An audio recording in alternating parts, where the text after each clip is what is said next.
Bismillahirrahmanirrahim. Assalamualaikum warahmatullahi wabarakatuh. Alhamdulillah alladzi arsala rasulahu bil huda wa dinil haqq liyudhhirahu 'alad dini kullih wa kafa billahi syahida. Asyhadu an la ilaha illallah wahdahu la syarika lah wa asyhadu anna Muhammadan abduhu wa rasuluh sallallahu alaihi wa ala alihi wa ashabihi wa man tabi'ahum bi ihsanin ila yaumiddin, amma ba'du. Jamaah maqamah Majelis Quran Al-Ikhlas malam Ahad yang dirahmati oleh Allah Subhanahu wa taala, senantiasa kita panjatkan puji serta syukur kita kepada Allah Subhanahu wa taala, karena atas karunia-Nya lah pada hari ini, pada malam yang diberkahi ini, kita semua dapat berkumpul kembali dalam rangka melaksanakan salah satu ibadah yang sangat agung, yakni menuntut ilmu. Kemudian salawat beserta salam semoga senantiasa tercurah limpahkan kepada sosok manusia terbaik, manusia teragung, guru seluruh umat manusia, yakni Nabi Muhammad sallallahu alaihi wasallam, juga kepada keluarganya, para sahabatnya, serta kita semua selaku umatnya hingga akhir zaman kelak, amin. Jamaah maqamah yang dirahmati oleh Allah Subhanahu wa taala,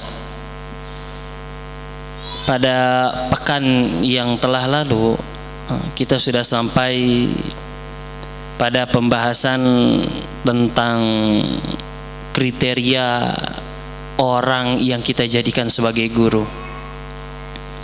Sedikit kita ulas.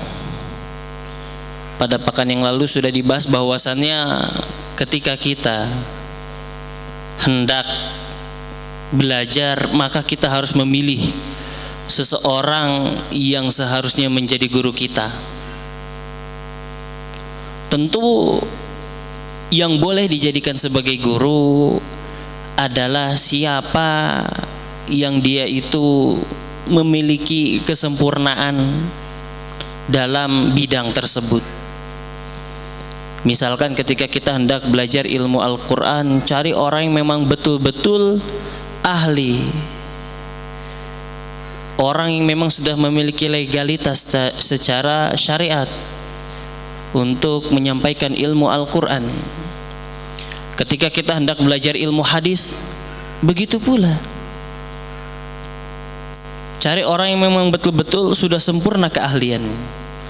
Kemudian selain daripada itu, ya kita untuk mengetahui seseorang itu sudah sempurna atau belum bisa dilihat dari ijazah periwayatannya, atau sering kita kenal dengan istilah sanad.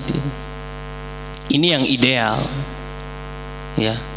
Jadi jangan disalahfahami. Kalau darurat lain cerita. Kemudian orang yang nampak beragamanya itu baik gitu.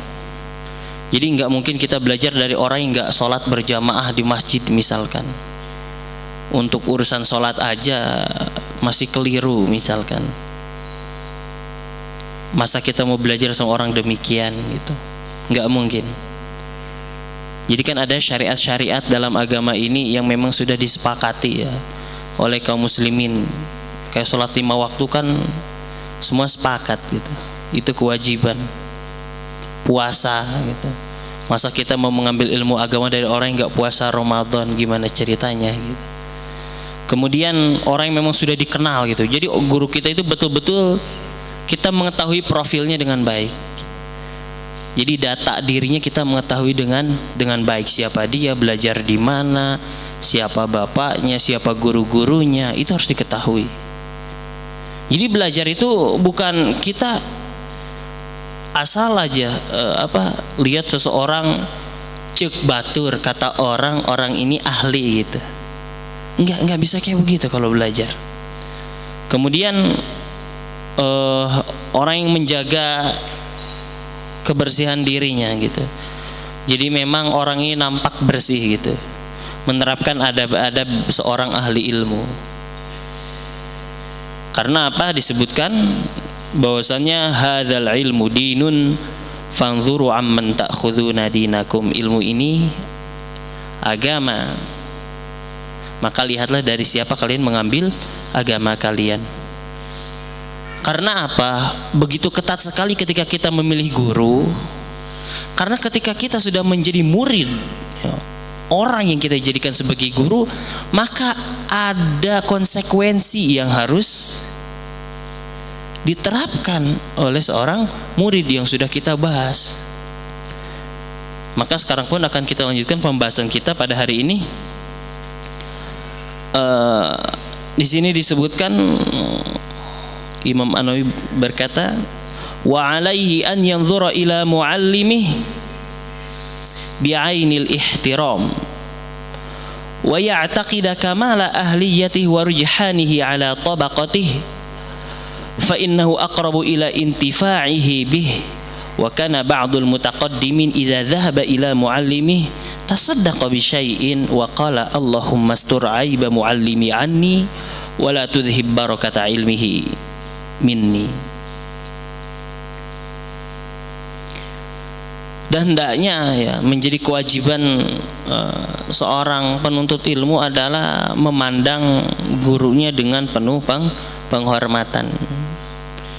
Jadi yang namanya murid ketika berhadapan dengan gurunya maka harus memberikan pandangan penuh penghormatan. Nggak ada istilah mendelik ke guru, nggak ada.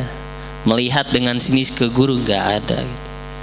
Kadangkala kan yang namanya perjalanan kehidupan pasti ada masalah. Seorang guru dengan murid bisa jadi ada permasalahan di antara mereka. Yang bisa jadi sang murid itu merasa, loh kok guruku begini, bisa jadi. Tetap walaupun kita merasa tersakiti misalkan sebagai seorang murid, kepada guru harus memberikan pandangan penuh penghormatan. Kemudian meyakini akan kesempurnaan kemampuannya dan keunggulannya atas golongannya. Jadi ketika kita sudah menjadi murid, kita harus meyakini bahwasanya orang yang kita jadikan sebagai guru ini memang sosok yang sempurna. Loh Ustadz, kesempurnaan bukankah milik Allah? Benar, kesempurnaan itu milik Allah. Cuman di sini bicara kesempurnaan yang dimaksud adalah kesempurnaannya makhluk gitu. Jadi memang betul-betul keahliannya itu dia kuasai betul. Ya, misalkan dia mengajarkan ilmu bahasa Arab, dia memang orang yang sangat ahli betul gitu. Kita harus yakin terhadap guru kita. Kemudian meyakini akan keunggulan dia atas golongannya. Jadi di antara orang-orang yang ada yang mengajar itu, kita meyakini bahwasanya guru kita ini orang yang paling hebat gitu. Begitu. Kenapa? Karena yang demikian itu lebih mendekatkan kepada pengambilan manfaat dari guru kita. Jadi kalau kita sudah yakin terhadap guru kita, insya Allah kita mampu mengambil manfaat dari guru kita. Sekarang bisa kita bayangkan ya, ketika seorang murid tidak meyakini gurunya, kira-kira bisa gak ngambil manfaat dari gurunya? Gak bisa. Orang gak yakin kok. Ketika seorang murid penuh keraguan terhadap gurunya, maka gak akan ada hikmah yang bisa didapat kalau begitu. Jadi harus yakin betul. Makanya tadi sebelum belajar itu sangat berat sekali kriterianya. Supaya apa? Ketika sudah menjadi murid, karena konsekuensinya kayak begini, jangan sampai ada penyesalan di kemudian hari gitu. Makanya kalau di kutab itu ada istilah stadium general. Jadi harus tahu dulu gitu. Harus tahu dulu. di kitab ini siapa yang menjadi pucuknya, ustadznya siapa gitu. Kemudian pola pembelajarannya kayak gimana, itu disampaikan. Biar orang yang masuk itu enggak masuk itu tanpa mengetahui sekolah kayak gimana gitu, arahnya kemana gitu. Jadi enggak asal-asalan. Dan sebetulnya ya kemanapun kita belajar, kita harus bisa seperti itu, supaya kita bisa mendapatkan manfaat gitu. Dan kemudian perlu kita sadari, tidak ada orang selain para nabi yang memiliki kema'suman. Dan guru kita pasti ada kesalahan. Yang namanya seorang muallim, seorang guru pasti memiliki aib. Maka orang-orang terdahulu, mereka itu sudah memberikan contoh yang sangat luar biasa kepada kita dengan akhlak yang sangat baik. Apa yang mereka lakukan? Mereka itu ketika hendak berangkat kepada guru mereka, maka mereka bersedekah terlebih dahulu. Bersedekah ya dengan sesuatu apapun itu yang bisa dilakukan. Jadi apa yang bisa kita keluarkan, maka keluarkan untuk disedekahkan, walaupun nilainya remeh gitu. Misalkan cuma bisa bersedekah segelas air gitu, mafi muskilah, nggak jadi masalah gitu. Misalkan bisa sedekahnya 100.000, ya nggak apa-apa, sedekah 100.000 sebelum belajar gitu. Infak dulu ke kotak infak. Intinya bersedekah, karena dengan sedekah itu Allah akan turunkan keberkahan nanti. Yang kemudian setelah bersedekah itu, pendahulu kita, yakni para ulama dari zaman dahulu, mereka itu berdoa dengan sebuah doa, ya Allah, tutupilah aib guruku dariku, dan jangan engkau hilangkan keberkahan ilmunya dariku. Jadi minta ditutup aib gurunya dan jangan dihilangkan keberkahan ilmunya. Seperti itu. Ini akhlak yang luar biasa yang harus kita amalkan. Karena seringkali ya ketika kita tidak meniru bagaimana orang-orang terdahulu interaksi mereka dengan guru, seringkali kita menemukan kekecewaan disebabkan ya buruknya akhlak kita sebagai penuntut ilmu. Kemudian kita masuk ke bahasan berikutnya. Imam An-Nawawi melanjutkan, wa qala Rabi' sahibu Syafi'i rahimahumallahu ta'ala, majtara'tu an ashrabal ma'i wasyafi'i yanzur ilayya haibatan lahu. Imam Rabi', sahabat Imam Syafi'i rahimahullahu ta'ala, menyatakan, aku tidak berani untuk minum air di hadapan Imam Syafi'i sedangkan ia melihat kepadaku, disebabkan karena wibawa terhadapnya gitu. Jadi betul-betul ya, para ulama itu menjaga adab mereka terhadap gurunya, menjaga adab mereka terhadap gurunya. Kalau sekarang kan mungkin kita menemukan ya, para pelajar kadangkala gurunya menerangkan ilmu, muridnya makan-makan, kan itu ada. Masih ingat saya di SMP gitu,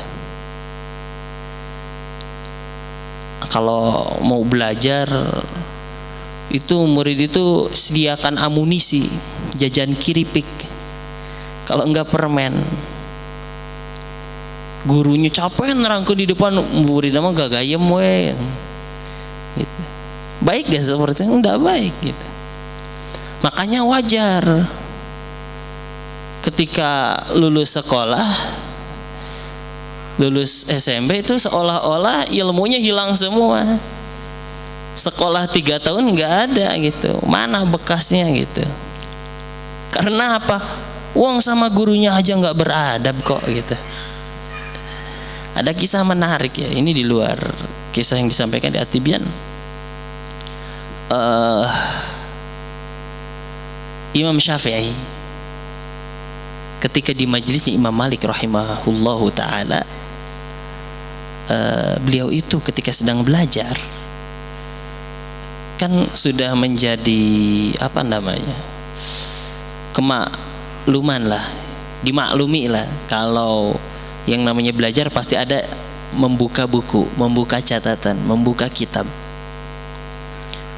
Yang menarik dari Imam Asy-Syafi'i adalah ketika beliau sedang berada di majelis Imam Malik, beliau itu membuka halaman itu dengan pelan-pelan sekali, berusaha agar suara membuka kertasnya itu tidak terdengar oleh Imam Malik gurunya, sebagai wujud ta'zim terhadap gurunya. Lah sekarang gitu, sekarang kalau di zaman kita, jangankan buka kertas, murid itu berani minum gitu kan di hadapan gurunya, atau murid berani ngobrol gitu, gurunya ada di depan, muridnya ngobrol. Itu fakta yang kita temukan. Makanya kualitasnya akan berbeda gitu. Karena seiring semakin besarnya ketakziman seseorang terhadap gurunya, semakin besar pula keberkahan yang Allah turunkan kepada dirinya. Seperti itu. Kemudian kita lanjutkan, di sini disebutkan warawaina an Amiril Mukminin Ali bin Abi Thalib radhiyallahu anhu qala min haqqil muallim 'alaika an tusallima 'alan nasi 'amma wa takhussahu dunahum bi tahiyyah wa an tajlisa amamahu wa la tushiranna 'indahu bi yadik wa la taghmizanna bi 'aynak wa la taqulanna qala fulanun khilafa ma taqul wa la taghtabanna 'indahu ahadan wa la tushawira jalisaka fi majlisihi wala ta'khudha bi thawbihi idza qama wala tuliha alaihi idza kasala wala tu'ridu ay tashba' min tulis suhbati. Diriwayatkan dari Amirul Mukminin Ali bin Abi Thalib radhiyallahu anhu bahwasannya beliau mengatakan, di antara hak seorang guru atas dirimu adalah bahwasanya engkau itu mengucapkan salam kepada manusia secara umum dan mengkhususkan untuk gurumu. Jadi misalkan ketika kita hendak masuk ke majelis ilmu gitu, kita mengucapkan salam assalamualaikum, nah, itu buat semuanya. Kemudian setelah itu kita datang kepada guru kita menyampaikan assalamualaikum khusus. Jadi nggak sama salam buat orang-orang untuk hadirin dengan salam terhadap guru gitu. Jadi sebagai wujud apa? Penghormatan, diberikan salam yang khusus.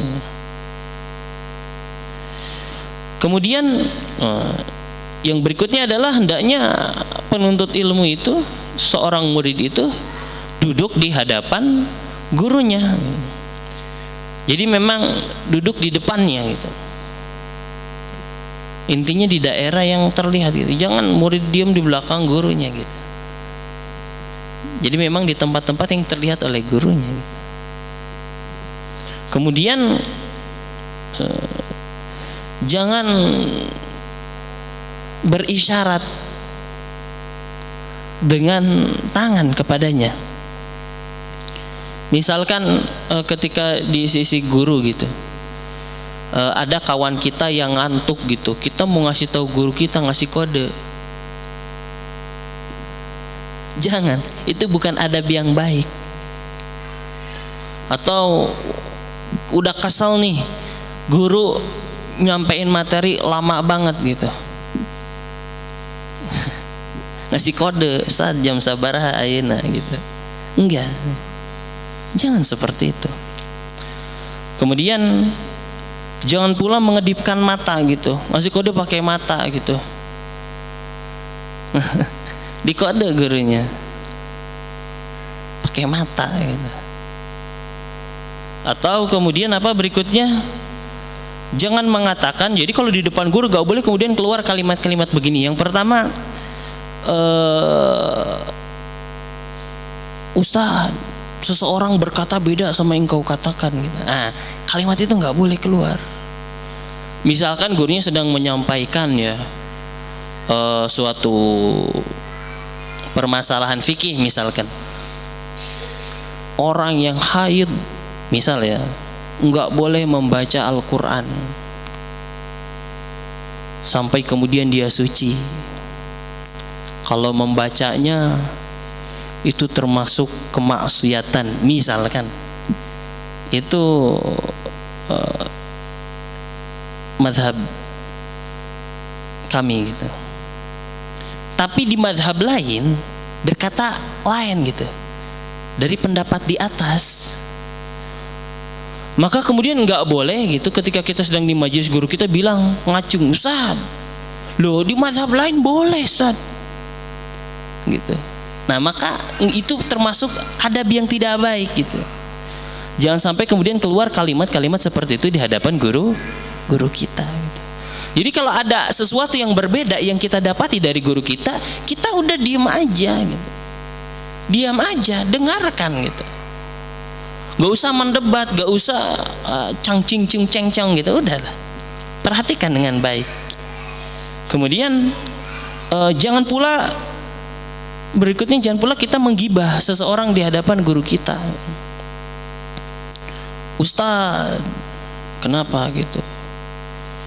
Si fulan mah nggak hadir Ustaz karena dia nggak suka sama Ustaz. Nggak boleh. Kemudian kita mengatakan hal itu kepada guru kita. Atau Ustadz fulan mengatakan bahwasanya Ustadz ini lemah hafalannya gitu. Nggak boleh. Jangan. Jadi kalau sudah di hadapan guru, kita harus menjaga betul adab kita terhadap guru kita. Kemudian jangan pula kita mengajak ngobrol gitu ya. Jangan kongres ngawangkong atau beres-beres dengan kawan duduk kita gitu. Misalkan Rafli gitu jeung Rizko duduk berdampingan gitu. Ngobrol saya nyampaikan materi, Rafli jeung Rizko ngobrol gitu. Itu nggak boleh gitu. Diam saja gitu. Jadi perhatikan. Kemudian berikutnya, jangan pula kita jahil, misalkan ketika guru kita hendak berdiri dari majelis, gamisnya kita pegangin gitu. Jangan. Kemudian berikutnya apa? Jangan mendesak guru ketika guru itu sedang malas gitu. Kan ada kalanya suatu masa di mana guru itu merasa lelah dengan aktivitas yang dia jalani, sehingga dia mungkin ya pengen pengen istirahat dulu mungkin. Maka kita nggak boleh mendesak guru kita, Ustaz ayo pengen belajar Ustaz gitu. Ustaz saya mau setoran Ustaz. Pokoknya gurunya lagi ya di sini bahasanya lagi malas gitu. Jangan dipaksa, jangan didesak gitu. Sebagai bentuk adab kita terhadap guru kita. Kemudian jangan pula kita berpaling atau merasa muak ya, dengan panjangnya kebersamaan kita bersama guru kita. Misal majelisnya lama gitu, jam belajarnya lama, kita kemudian merasa muak, mau kabur gitu. Ustaz izin ke air, nggak kembali lagi misalkan. Nggak boleh seperti itu. Atau bisa juga lamanya masa pembelajaran. Kita belajar di suatu tempat itu, belajar selama 4 tahun misalkan. Kita udah tahu tuh belajar di situ bakalan menghabiskan waktu 4 tahun. Ya udah, nikmati aja gitu. Kan kita udah tahu dari awal itu 4 tahun. Jadi jangan tiba-tiba di tengah-tengah kita pergi gitu. Jangan. Jadi kita harus mampu bersabar walaupun itu terasa letih bagi diri kita gitu. Seperti itulah yang diwasiatkan oleh Imam Ali bin Abi Thalib. Kemudian Imam An-Nawawi melanjutkan, wa yanbaghi an yata'addab bihadhil khisal allati arsyada ilaiha Aliun radhiyallahu anhu wa an yarudda ghaibata syaikhihi in qadara fa in ta'adzara alaihi radduha qama wa faraqa dzalikal majlis. Di sini Imam An-Nawawi mengatakan bahwasanya sudah seharusnya bagi penuntut ilmu itu menerapkan adab-adab yang telah disebutkan tadi, sifat-sifat yang sudah ditunjukkan oleh Imam Ali bin Abi Thalib kepada kita. Dan kemudian berikutnya apa ya? Murid itu jangan memberikan balasan ketika gurunya gak ada. Misalkan gurunya mengatakan sesuatu yang tidak sepakat dengan sang murid. Ketika sudah selesai majelis, muridnya kemudian ngomong, wah si ustadz tadi keliru ini, gak bisa kayak begitu. Misalkan ngomong sama kawannya, maka itu gak boleh gitu. Ya, memberikan balasan di belakang gurunya misalkan, itu gak boleh. Ya, atau bisa disebut gibah lah, gak boleh. Kemudian di sini disebutkan kalau ternyata tidak mampu diri kita untuk menahan hal tersebut, maka kita dipersilahkan untuk berdiri dan pergi ya, keluar dari majelis tersebut. Maksudnya apa? Kalau kita memiliki perselisihan dengan guru kita, ya ada permasalahan-permasalahan yang banyak gitu, yang kemudian kita merasa tidak nyaman, daripada kita menggibah guru kita, khalas gitu. Lebih baik kita izin baik-baik, Ustadz gitu, saya berterima kasih atas segala bimbingan dari Ustadz, tapi karena satu dan lain hal saya tidak bisa melanjutkan belajar bersama Ustadz, saya mau izin Ustadz, saya cukupkan sampai di sini gitu. Udah seperti itu. Jadi nggak usah kemudian kita ngegibah-gibahin gitu, seperti itu. Kemudian kita masuk ke pasal berikutnya. Di sini disebutkan faslun wa yadkhulu 'ala syaikh kamil al-khisal muttasifan bima dzakarnahu fil muallim mutatahhiran musta'milan lis-siwaki farighal qalbi minal umuri syaghilah wa alla yadkhula bighairi istidzanin idza kana syaikh fi makanin yuhtaju fihi ila istidzan. Yang berikutnya adalah hendaknya ketika murid masuk ke majelis gurunya, maka dia harus menerapkan sifat-sifat tersebut secara sempurna. Jadi sifat-sifat di atas harus dilaksanakan seluruhnya. Di sini disebutkan bersifat sebagaimana yang disebutkan di pembahasan guru. Dalam kajian Maqomah ini, kitab At-Tibyan, bahasan guru kita lewat dulu gitu, karena kita membutuhkan bahasan tentang murid karena pertemuan kita sangat singkat, 1 minggu sekali. Insya Allah nanti di lain kesempatan kita bahas guru kalau sudah selesai bahasan murid. Jadi ada sifat-sifat yang disebutkan di bahasan guru yang kemudian harus kita terapkan sebagai seorang murid. Kemudian selain daripada itu, ketika murid masuk ke majelis gurunya maka harus dalam keadaan suci gitu. Jadi bersuci terlebih dahulu, memiliki wudu gitu. Ada sebuah kisah ya, sahabat itu ada yang telat datang ke majelisnya Rasulullah Sallallahu Alaihi Wasallam. Ketika ditanya, ya sahabat itu bilang, ya, saya tadi dalam keadaan junub. Dan dia mandi terlebih dahulu karena pasungkan untuk mendatangi majelis Rasulullah Sallallahu Alaihi Wasallam, sedangkan dirinya tidak suci. Maka seperti itulah ya yang harus kita lakukan. Jadi ketika kita hendak berhadapan dengan ilmu, pastikan diri kita dalam keadaan suci gitu. Berwudu terlebih dahulu. Kemudian menggunakan siwak alias udah gosok gigi gitu. Ini jangan sampai masuk ke majelis guru kondisi mulut sedang bermasalah, belum di bengkel gitu. Bicara siwak ini ya yang paling utama pakai siwak gitu. Tapi Ustadz gak ada siwaknya, ada sikat gigi biasa, ya udah pakai aja gitu. Jangan jadi nggak gosok gigi, wah di adabnya juga pakai siwak, ini mah sikat gigi biasa, nggak pakai gitu. Enggak seperti itu. Tentu sudah saya sampaikan ya dalam kajian yang lain gitu, bahwasannya di sini tuh yang paling afdol itu ya siwak gitu, yang paling utama. Maka kemudian ada urutan-urutan berikutnya. Kalau nggak ada siwak, ya misalkan pakai sikat gigi gitu. Kalau nggak ada sikat gigi ya pakai apa gitu kan, kanebo nah. Apalah, terus pokoknya sampai urutan terakhir kucuruk gitu misalkan gitu. Apal curug telunjuk. Jadi pada intinya syariat itu elastis ya.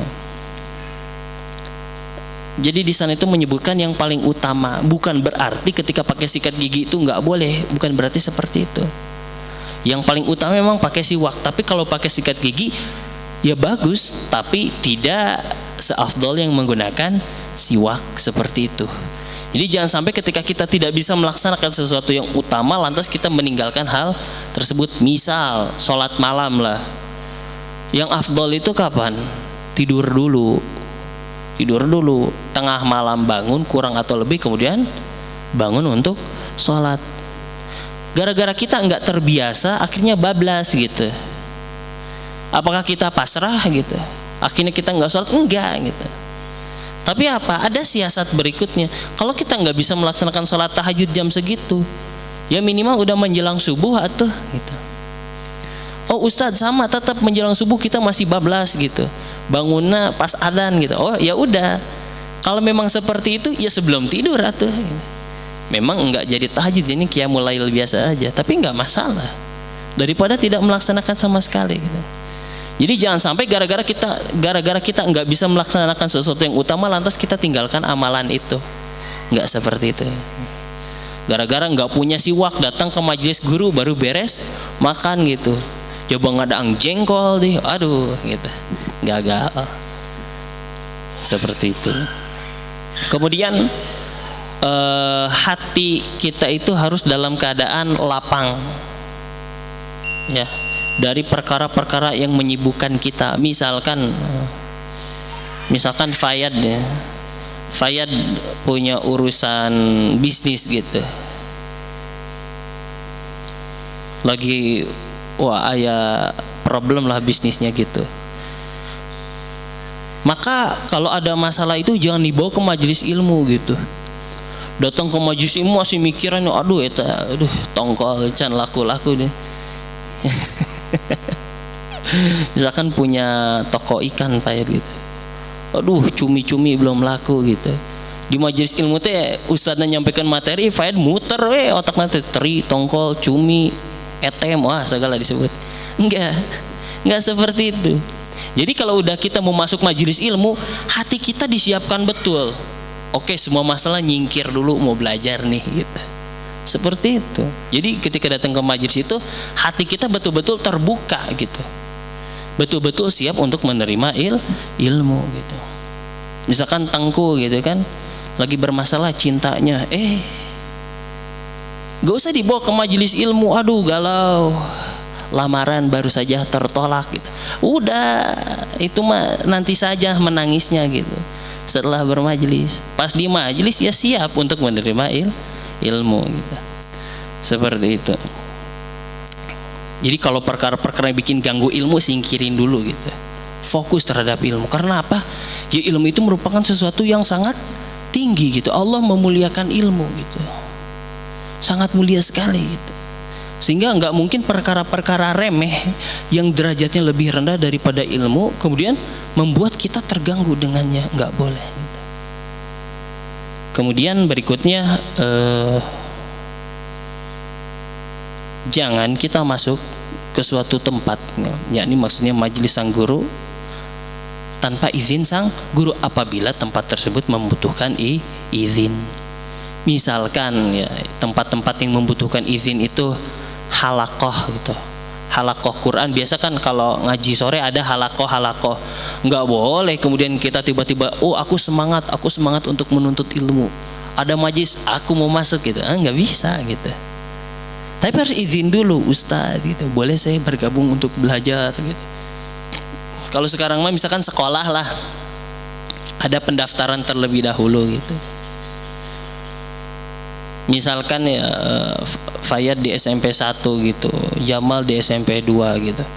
Karena Fayad itu semangat menuntut ilmu gitu kan, SMP 1 udah pulang, SMP 2 belum. Aku masih semangat belajar, aku mau masuk aja deh. Tiba-tiba masuk ya ke kelas si Jamal gitu kan, ikut belajar, cimak blok gitu. Ini nggak seperti itu juga gitu. Jadi harus izin dulu. Kalau sekarang mah masuk pondok ya harus daftar dulu gitu. Nggak tiba-tiba aku mau pesantren di Al Ikhlas, ujug-ujug gue anden misalkan sare di Gurfah santri gitu, nggak bisa gitu, harus izin terlebih dahulu gitu, daftar seperti itu. Kalau memang tempat itu butuh izin. Tapi kalau majelis kayak gini ini nggak pakai izin, nggak pakai pendaftaran, yang mau datang, kalau enggak ya nggak usah gitu. Seperti itu. Kalau di sini nggak perlu kemudian ngechat dulu, Ustadz saya mau datang ke majelis Ustadz gitu. KB peserta ngechat gitu, aduh repot saya gitu, nyepam di WA saya nanti. Nggak. Jadi kalau majelis umum kayak tabligh akbar gitu, itu nggak perlu. Atau misalkan kajian pro gitu, itu majelis umum, nggak perlu kita izin dulu ke Kang Dadan, misalkan laporan, Kang saya daftar gitu, nggak usah, butuh kajian ya datang langsung gitu. Seperti itu. Ini tuh waktunya masih ada. Oke, 40 detik. Baik, sebelum ditutup kita ulas lagi ya sedikit dari awal. Tadi apa aja poinnya? Jadi sebelum kita belajar, pastikan dulu guru kita memang orang yang betul-betul layak. Kemudian setelah itu, ketika kita sudah menjadi murid, ada adab-adab yang harus diterapkan, yakni diantaranya melihat dengan penuh penghormatan, meyakini kesempurnaan keahlian sang guru, kemudian berinfak, ya, bersodakoh, dan terus berdoa ketika hendak datang ke majelis sang guru. Kemudian ada wasiat dari Imam Ali, seperti mengucapkan salam secara khusus kepada sang guru, tidak menggibah, tidak memberikan isyarat, tidak bermain-main, tidak mengobrol, kemudian tidak merasa muak, kemudian berpaling dari sang guru. Kemudian berikutnya ada ketika hendak datang ke majelis guru harus menerapkan sifat-sifat secara sempurna gitu, suci, bersiwak, kemudian hatinya harus lapang dan tidak masuk ke tempat yang membutuhkan izin kecuali setelah mendapatkan izin dari sang guru. Semoga apa yang disampaikan ini bermanfaat, dan semoga Allah Subhanahu wa taala menjadikan kita semua sebagai orang-orang yang ikhlas menjalankan apa-apa yang telah Allah berikan kepada kita dari syariatnya, dan semoga Allah Subhanahu wa taala memberikan ampunan kepada kita, kedua orang tua kita, guru-guru kita, serta kaum muslimin seluruhnya, dan semoga Allah Subhanahu wa taala menjadikan kita sebagai penduduk surga Firdaus bersama Rasulullah sallallahu alaihi wasallam. Segala kekurangan itu berasal dari diri saya pribadi, dan yang benar itu semuanya dari Allah Subhanahu wa taala. Wallahu a'lam bissawab. Subhanakallahumma bihamdika asyhadu an la ilaha illa anta astaghfiruka wa atubu ilaik. Assalamualaikum warahmatullahi wabarakatuh.